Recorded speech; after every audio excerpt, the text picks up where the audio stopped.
Matius 6 ayat 1-4. Hal memberi sedekah. Ingatlah, jangan kamu melakukan kewajiban agamamu di hadapan orang supaya dilihat mereka, karena jika demikian, kamu tidak beroleh upah dari Bapamu yang di sorga. Jadi apabila engkau memberi sedekah, janganlah engkau mencanangkan hal itu, seperti yang dilakukan orang munafik di rumah-rumah ibadat dan di lorong-lorong, supaya mereka dipuji orang. Aku berkata kepadamu, sesungguhnya mereka sudah mendapat upahnya. Tetapi jika engkau memberi sedekah, janganlah diketahui tangan kirimu apa yang diperbuat tangan kananmu. Hendaklah sedekahmu itu diberikan dengan tersembunyi, maka Bapamu yang melihat yang tersembunyi akan membalasnya kepadamu. Matius 6 ayat 5-15. Hal berdoa, dan apabila kamu berdoa, janganlah berdoa seperti orang munafik. Mereka suka mengucapkan doanya dengan berdiri dalam rumah-rumah ibadat dan pada tikungan-tikungan jalan raya, supaya mereka dilihat orang. Aku berkata kepadamu, sesungguhnya mereka sudah mendapat upahnya. Tetapi jika engkau berdoa, masuklah ke dalam kamarmu, tutuplah pintu dan berdoalah kepada Bapamu yang ada di tempat tersembunyi. Maka Bapamu yang melihat yang tersembunyi akan membalasnya kepadamu. Lagi pula dalam doamu itu janganlah kamu bertele-tele seperti kebiasaan orang yang tidak mengenal Allah. Mereka menyangka bahwa karena banyaknya kata-kata doanya akan dikabulkan. Jadi janganlah kamu seperti mereka, karena Bapamu mengetahui apa yang kamu perlukan, sebelum kamu minta kepadanya. Karena itu berdoalah demikian, Bapa kami yang di sorga, dikuduskanlah namamu. Datanglah kerajaanmu, jadilah kehendakmu di bumi seperti di sorga. Berikanlah kami pada hari ini makanan kami yang secukupnya. Dan ampunilah kami akan kesalahan kami, seperti kami juga mengampuni orang yang bersalah kepada kami. Dan janganlah membawa kami ke dalam pencobaan, tetapi lepaskanlah kami daripada yang jahat. Karena Engkaulah yang empunya kerajaan dan kuasa dan kemuliaan sampai selama-lamanya. Amin. Karena jikalau kamu mengampuni kesalahan orang, Bapamu yang di sorga akan mengampuni kamu juga. Tetapi jikalau kamu tidak mengampuni orang, Bapamu juga tidak akan mengampuni kesalahanmu. Matius 6 ayat 6-18. Hal berpuasa, dan apabila kamu berpuasa, janganlah muram mukamu seperti orang munafik. Mereka mengubah air mukanya, supaya orang melihat bahwa mereka sedang berpuasa. Aku berkata kepadamu, sesungguhnya mereka sudah mendapat upahnya. Tetapi apabila engkau berpuasa, minyakilah kepalamu dan cucilah mukamu. Supaya jangan dilihat oleh orang bahwa engkau sedang berpuasa, melainkan hanya oleh Bapamu yang ada di tempat tersembunyi. Maka Bapamu yang melihat yang tersembunyi akan membalasnya kepadamu. Matius 6 ayat 19-24. Hal mengumpulkan harta. Janganlah kamu mengumpulkan harta di bumi ngengat dan karat merusakkannya dan pencuri membongkar serta mencurinya. Tetapi kumpulkanlah bagimu harta di sorga ngengat dan karat tidak merusakkannya dan pencuri tidak membongkar serta mencurinya. Karena di mana hartamu berada, di situ juga hatimu berada. Mata adalah pelita tubuh. Jika matamu baik, teranglah seluruh tubuhmu. Jika matamu jahat, gelaplah seluruh tubuhmu. Jadi jika terang yang ada padamu gelap, betapa gelapnya kegelapan itu. Tak seorang pun dapat mengabdi kepada dua tuan. Karena jika demikian, ia akan membenci yang seorang dan mengasihi yang lain, atau ia akan setia kepada yang seorang dan tidak mengindahkan yang lain. Kamu tidak dapat mengabdi kepada Allah dan kepada Mamon. Matius 6 ayat 25-34. Hal kekhawatiran. Karena itu aku berkata kepadamu, janganlah khawatir akan hidupmu, akan apa yang hendak kamu makan atau minum, dan janganlah khawatir pula akan tubuhmu, akan apa yang hendak kamu pakai. Bukankah hidup itu lebih penting daripada makanan dan tubuh itu lebih penting daripada pakaian? Pandanglah burung-burung di langit, yang tidak menabur dan tidak menuai dan tidak mengumpulkan bekal dalam lumbung, namun diberi makan oleh Bapamu yang di sorga. Bukankah kamu jauh melebihi burung-burung itu? Siapakah di antara kamu yang karena kekhawatirannya dapat menambahkan sehasta saja pada jalan hidupnya? Dan mengapa kamu khawatir akan pakaian? Perhatikanlah bunga bakung di ladang, yang tumbuh tanpa bekerja dan tanpa memintal. Namun aku berkata kepadamu, Salomo dalam segala kemegahannya pun tidak berpakaian seindah salah satu dari bunga itu. Jadi jika demikian Allah mendandani rumput di ladang, yang hari ini ada dan besok dibuang ke dalam api, tidakkah Ia akan terlebih lagi mendandani kamu, hai orang yang kurang percaya? Sebab itu janganlah kamu khawatir dan berkata, apakah yang akan kami makan? Apakah yang akan kami minum? Apakah yang akan kami pakai? Semua itu dicari bangsa-bangsa yang tidak mengenal Allah. Akan tetapi Bapamu yang di sorga tahu, bahwa kamu memerlukan semuanya itu. Tetapi carilah dahulu kerajaan Allah dan kebenarannya, maka semuanya itu akan ditambahkan kepadamu. Sebab itu janganlah kamu khawatir akan hari besok, karena hari besok mempunyai kesusahannya sendiri. Kesusahan sehari cukuplah untuk sehari. Matius 7 ayat 1-5. Hal menghakimi. Jangan kamu menghakimi, supaya kamu tidak dihakimi. Karena dengan penghakiman yang kamu pakai untuk menghakimi, kamu akan dihakimi dan ukuran yang kamu pakai untuk mengukur, akan diukurkan kepadamu. Mengapakah engkau melihat selumbar di mata saudaramu, sedangkan balok di dalam matamu tidak engkau ketahui? Bagaimanakah engkau dapat berkata kepada saudaramu, biarlah aku mengeluarkan selumbar itu dari matamu, padahal ada balok di dalam matamu? Hai orang munafik, keluarkanlah dahulu balok dari matamu, maka engkau akan melihat dengan jelas untuk mengeluarkan selumbar itu dari mata saudaramu. Matius 7 ayat 6. Hal yang kudus dan berharga. Jangan kamu memberikan barang yang kudus kepada anjing dan jangan kamu melemparkan mutiaramu kepada babi, supaya jangan diinjak-injaknya dengan kakinya, lalu ia berbalik mengoyak kamu. Matius 7 ayat 7-11. Hal pengabulan doa, mintalah, maka akan diberikan kepadamu, carilah, maka kamu akan mendapat, ketoklah, maka pintu akan dibukakan bagimu. Karena setiap orang yang meminta, menerima dan setiap orang yang mencari, mendapat dan setiap orang yang mengetok baginya pintu dibukakan. Adakah seorang daripadamu yang memberi batu kepada anaknya, jika ia meminta roti? Atau memberi ular, jika ia meminta ikan?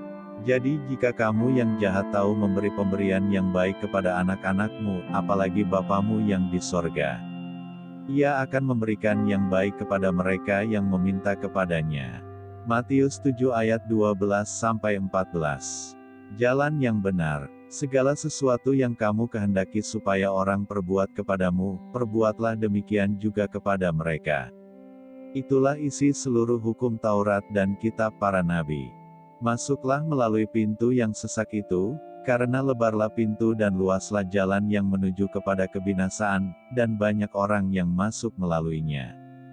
Karena sesaklah pintu dan sempitlah jalan yang menuju kepada kehidupan, dan sedikit orang yang mendapatinya. Matius 7 ayat 15-23. Hal pengajaran yang sesat. Waspadalah terhadap nabi-nabi palsu yang datang kepadamu dengan menyamar seperti domba, tetapi sesungguhnya mereka adalah serigala yang buas. Dari buahnya lah kamu akan mengenal mereka. Dapatkah orang memetik buah anggur dari semak duri atau buah ara dari rumput duri? Demikianlah setiap pohon yang baik menghasilkan buah yang baik, sedang pohon yang tidak baik menghasilkan buah yang tidak baik. Tidak mungkin pohon yang baik itu menghasilkan buah yang tidak baik, ataupun pohon yang tidak baik itu menghasilkan buah yang baik. Dan setiap pohon yang tidak menghasilkan buah yang baik, pasti ditebang dan dibuang ke dalam api. Jadi dari buahnya lah kamu akan mengenal mereka. Bukan setiap orang yang berseru kepadaku Tuhan, Tuhan, akan masuk ke dalam kerajaan sorga, melainkan dia yang melakukan kehendak Bapa-Ku yang di sorga. Pada hari terakhir banyak orang akan berseru kepadaku Tuhan, Tuhan, bukankah kami bernubuat demi namamu, dan mengusir setan demi namamu, dan mengadakan banyak mujizat demi namamu juga? Pada waktu itulah aku akan berterus terang kepada mereka dan berkata, aku tidak pernah mengenal kamu. Enyahlah daripadaku, kamu sekalian pembuat kejahatan. Matius 7 ayat 24-27. Dua macam dasar. Setiap orang yang mendengar perkataanku ini dan melakukannya, ia sama dengan orang yang bijaksana, yang mendirikan rumahnya di atas batu. Kemudian turunlah hujan dan datanglah banjir, lalu angin melanda rumah itu, tetapi rumah itu tidak rubuh sebab didirikan di atas batu. Tetapi setiap orang yang mendengar perkataanku ini dan tidak melakukannya, ia sama dengan orang yang bodoh, yang mendirikan rumahnya di atas pasir. Kemudian turunlah hujan dan datanglah banjir, lalu angin melanda rumah itu, sehingga rubuhlah rumah itu dan hebatlah kerusakannya. Matius 7 ayat 28-29. Kesan pendengar. Dan setelah Yesus mengakhiri perkataan ini, takjublah orang banyak itu mendengar pengajarannya. Sebab ia mengajar mereka sebagai orang yang berkuasa, tidak seperti ahli-ahli Taurat mereka. Matius 8 ayat 1-4. Yesus menyembuhkan seorang yang sakit kusta. Setelah Yesus turun dari bukit, orang banyak berbondong-bondong mengikuti dia. Maka datanglah seorang yang sakit kusta kepadanya, lalu sujud menyembah dia dan berkata, Tuan, jika Tuan mau, Tuan dapat mentahirkan aku. Lalu Yesus mengulurkan tangannya, menjamah orang itu dan berkata, Aku mau, jadilah engkau tahir. Seketika itu juga tahirlah orang itu daripada kustanya. Lalu Yesus berkata kepadanya, Ingatlah, jangan engkau memberitahukan hal ini kepada siapapun, tetapi pergilah, perlihatkanlah dirimu kepada imam dan persembahkanlah persembahan yang diperintahkan Musa, sebagai bukti bagi mereka. Matius 8 ayat 4-13. Yesus menyembuhkan hamba seorang perwira di Kapernaum. Ketika Yesus masuk ke Kapernaum, datanglah seorang perwira mendapatkan dia dan memohon kepadanya. Tuan, hambaku terbaring di rumah karena sakit lumpuh dan ia sangat menderita. Yesus berkata kepadanya, Aku akan datang menyembuhkannya. Tetapi jawab perwira itu kepadanya, Tuan, aku tidak layak menerima Tuan di dalam rumahku. Katakan saja sepatah kata, maka hambaku itu akan sembuh. Sebab aku sendiri seorang bawahan, dan di bawahku ada pula prajurit. Jika aku berkata kepada salah seorang prajurit itu, pergi, maka ia pergi, dan kepada seorang lagi, datang, maka ia datang, ataupun kepada hambaku, kerjakanlah ini, maka ia mengerjakannya. Setelah Yesus mendengar hal itu, heranlah ia dan berkata kepada mereka yang mengikutinya, Aku berkata kepadamu, sesungguhnya iman sebesar ini tidak pernah aku jumpai pada seorang pun di antara orang Israel. Aku berkata kepadamu, banyak orang akan datang dari timur dan barat dan duduk makan bersama-sama dengan Abraham, Ishak dan Yakub di dalam kerajaan sorga. Sedangkan anak-anak kerajaan itu akan dicampakkan ke dalam kegelapan yang paling gelap, di sanalah akan terdapat ratap dan kertak gigi. Lalu Yesus berkata kepada perwira itu, Pulanglah dan jadilah kepadamu seperti yang engkau percaya. Maka pada saat itu juga sembuhlah hambanya. Matius 8 ayat 14-17. Yesus menyembuhkan ibu mertua Petrus dan orang-orang lain.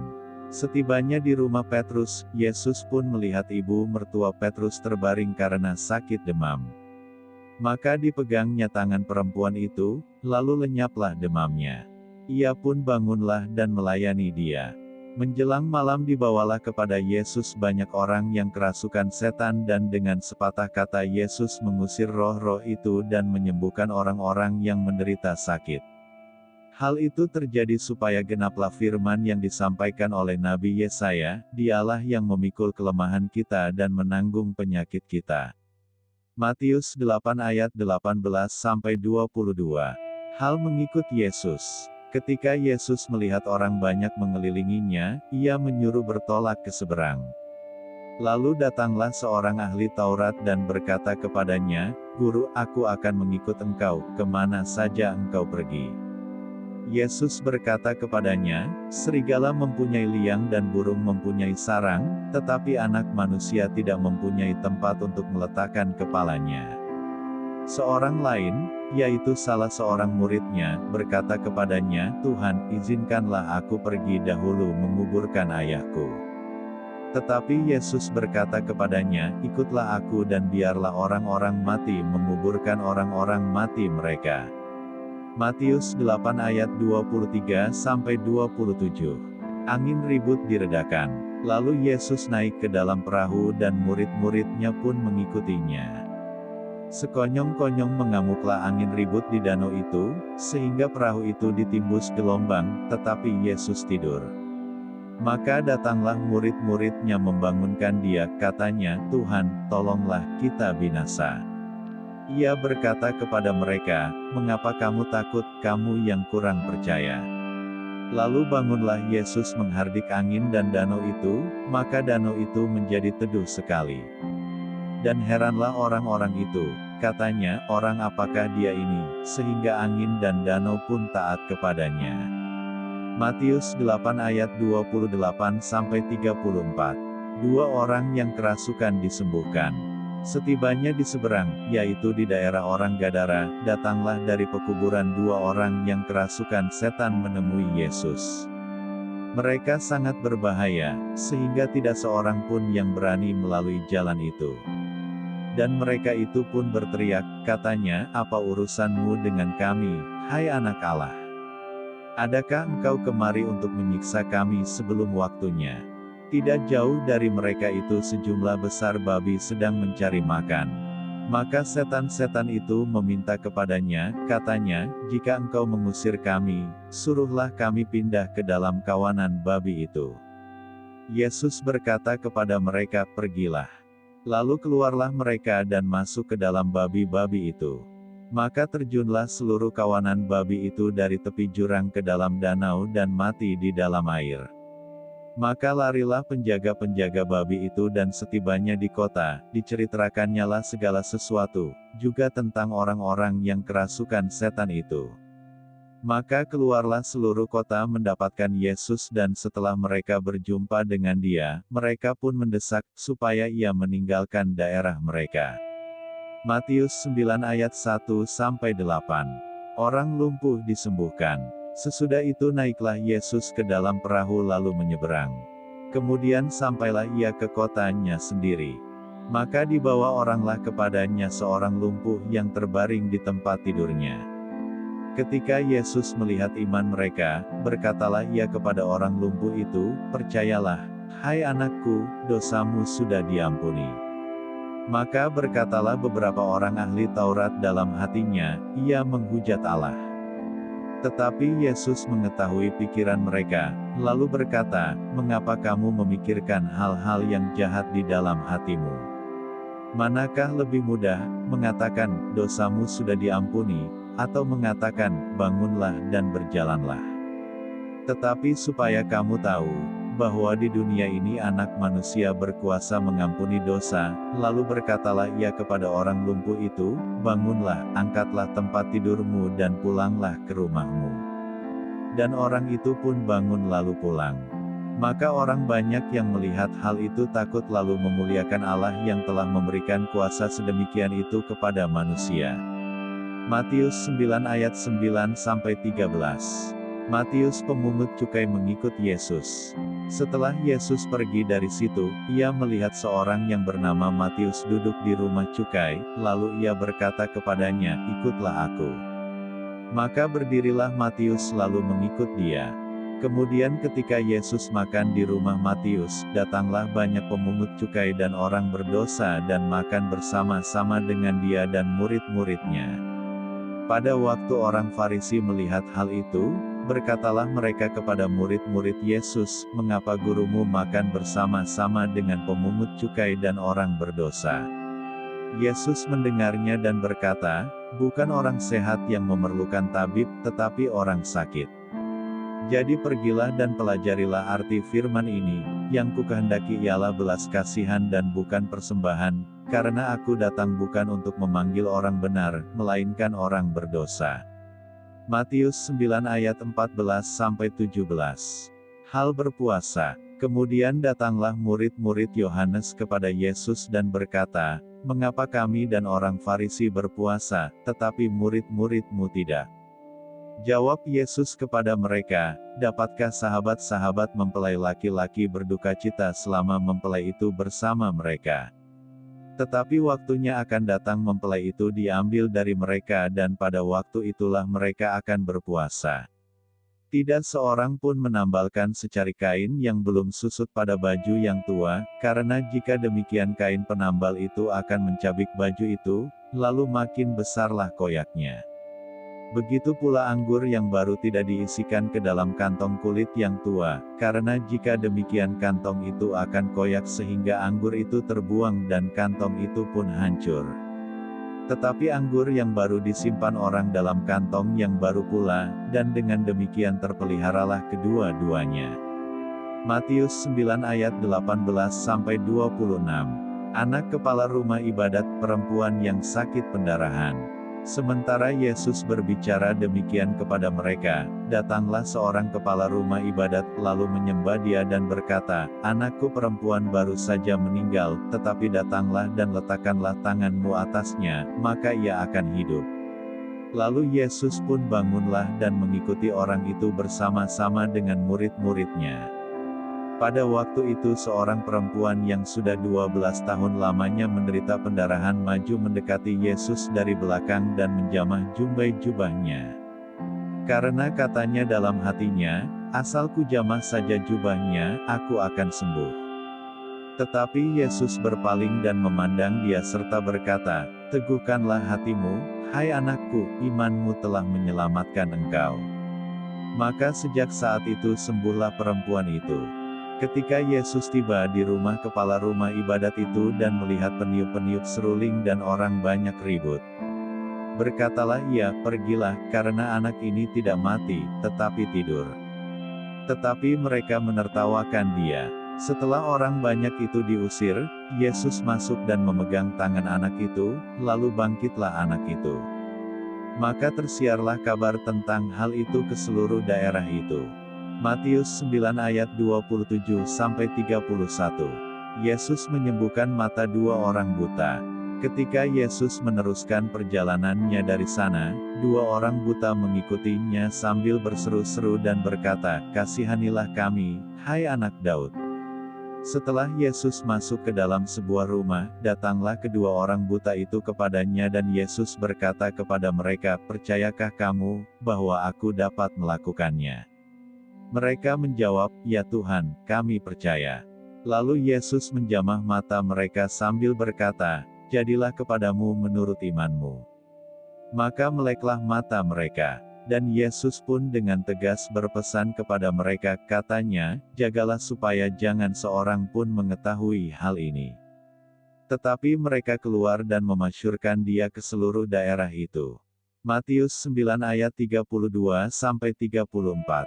Seorang bisu disembuhkan. Sedang kedua orang buta itu keluar, dibawalah kepada Yesus seorang bisu yang kerasukan setan. Dan setelah setan itu diusir, dapatlah orang bisu itu berkata-kata. Maka heranlah orang banyak, katanya, yang demikian belum pernah dilihat orang di Israel.